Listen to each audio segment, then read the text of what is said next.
Heroine for one day.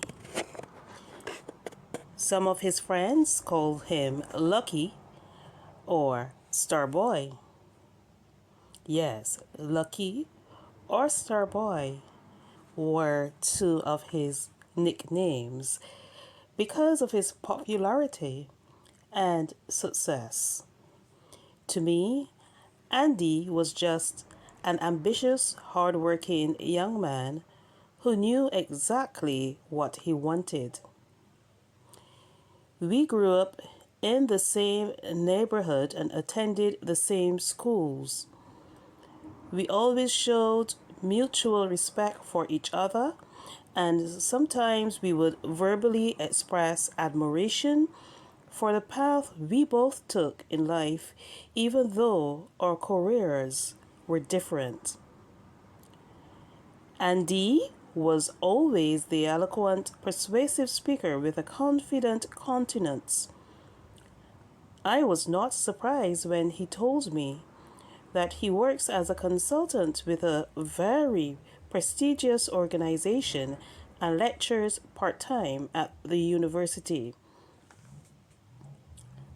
Andy seemed to have had everything going good in his life.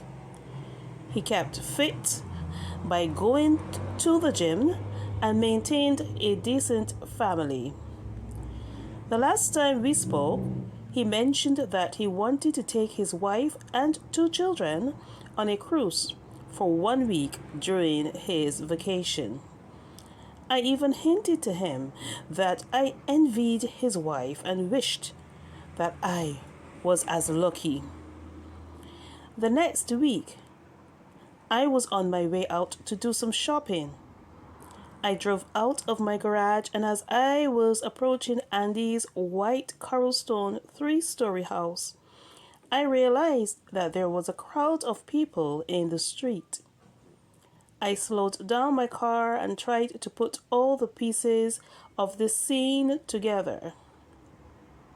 There was Diana, his next door neighbor, and Henry, who is Andy's father, who lives about 20 minutes drive away. There were many more neighbors, and they seemed very busy, shuffling positions and looking upwards. They were signaling and shouting. I parked my car and walked to the scene, but before I reached the spot where all of the action was, someone shouted to me, "Walk faster!" And I began to think that it was something very serious. I looked up to the top of the 3-story house, and there was my friend Andy. He was at the edge of the roof. I felt nauseous. I instantly began to sweat, and I felt cold and faint. I gathered myself together quickly and started to run directly to the house. I could hear all kinds of sounds and expressions around me.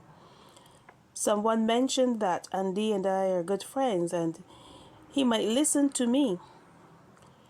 Two of the neighbors lifted a bed from the house next door and fixed it in line with exactly where he was standing so that if he should fall, he would land on it.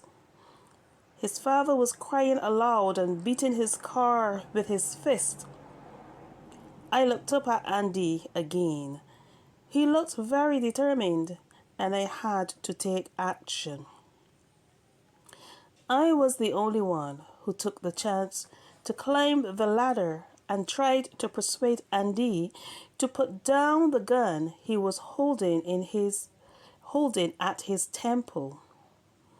I told him that he was a man that I always admired and respected, and not to give up on life so easily.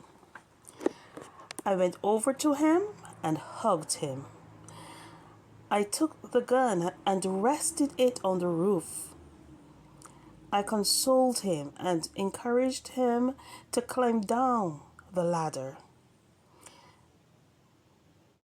My neighbors and the whole sea of onlookers were astonished at my bravery.